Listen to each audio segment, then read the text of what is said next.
The law of attraction part second. अगर आपने first part नहीं देखा तो डिस्क्रिप्शन में जाके आप देख सकते हो।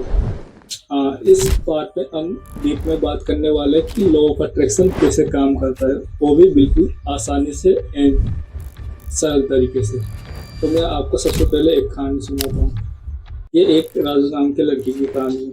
वो एक गांव में रहता था और उसकी फैमिली फाइनेंशियली भी और हर चीज़ में सबसे बेस्ट थी। अगर उसको किसी भी चीज़ की ज़रूरत पड़ती तो वो अपने पापा से ज़रूर बोल दिया करता था कि मुझे इस चीज़ की ज़रूरत है, इस चीज़ की रिक्वायरमेंट है। तो वो आसानी से मतलब कि पूरी हो जाती थी। तो ठीक है, उसकी लाइफ अच्छी चल रही थी। जैसे कि वो अभी नॉर्मल 10 से या 15 साल की एज का था।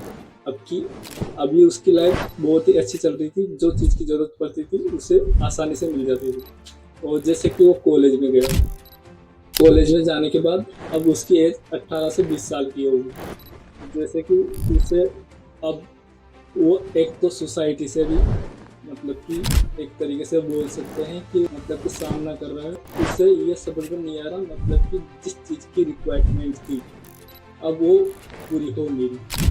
तो वो चाह के भी अपने पापा से बोल नहीं सकता कि मुझे इस चीज़ की रिक्वायरमेंट है, या रिलेशनशिप भी हो सकता है।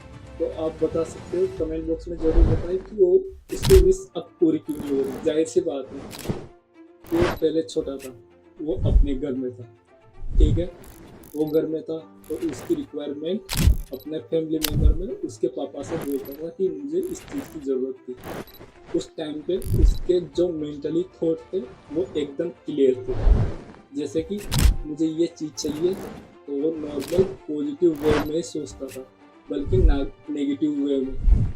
तो वो उससे पक्का था कि मुझे ये चीज़ चाहिए, तो इसमें कोई नेगेटिव चीज़ का तो सवाल नहीं है। वैसे ही अगर हम कैरियर के बारे में जानें तो हम कैरियर को इतने नेगेटिव वे में सोचते हैं। और अभी जो जनरेशन चल रही है प्रेजेंट है, वो मतलब कि उसके दो दो कैटेगरी में बांट देते हैं। पहले जैसे कि अगर कोई कॉम्पिटिटिव एग्ज़ाम की तैयारी कर रहा है तो वो सबसे पहले तो एग्ज़ाम की तैयारी कर रहा है तो सबसे पहले उसके माइंड में ये ज़रूर आएगा कि ठीक है, मैं क्लियर कर सकता हूँ। तो ये पॉजिटिव थॉट हो गए। और नेगेटिव थॉट ये होंगे कि अगर वो क्लियर भी करना चाहेगा तो नेगेटिव थॉट तो 100% उसके आएंगे ही आएंगे। तो रीज़न यही रहता है कि आप किसी भी चीज़ को अट्रैक्ट करोगे। जैसे कि आपने कोई चीज़ को सोच लिया, मतलब कि कोई कॉम्पिटिटिव एग्ज़ाम को लेके चलते हैं। जैसे आपने कॉम्पिटिटिव एग्ज़ाम को लेकर चला, अगर आप ये सोचते हो कि मैं क्लियर कर लूँगा बिल्कुल आसानी से, आपके उस जगह पे तो क्लियर रहेंगे ना, तो आप आसानी से एग्ज़ाम क्लियर कर सकते हो। और अगर आपको मान लो उस उस चीज़ में अगर नेगेटिव थॉट भी थोड़े भी, क्योंकि यूनिवर्स को बिल्कुल ना सुनना बिल्कुल भी पसंद नहीं है। वो जगह याद करो जैसे कि आप राजू घर पे था, उस टाइम पे उसका माइंडसेट क्लियर था। जो भी चीज़ चाहिए थी वो पॉजिटिव वे में बोलता था कि मुझे ये चीज़ चाहिए, तो उसको आसानी से मिल गया।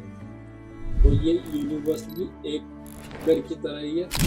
जिस तरह से आप यूनिवर्स से मांगोगे, अगर आप पॉजिटिव वे में आप डिमांड करते हो किसी चीज़ की तो वो 100% पूरी होगी।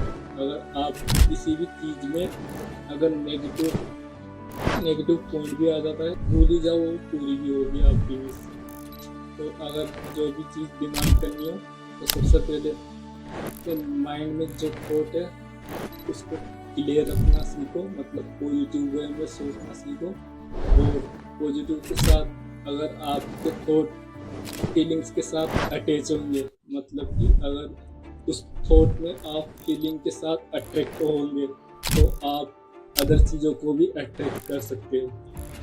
तो सबसे पहले क्लियर थॉट रहना चाहिए और थॉट के साथ फीलिंग लिंक होना चाहिए। वही आप यूनिवर्स से लिंक कर सकते हो, मतलब कि चीज़ें अट्रैक्ट कर सकते हो।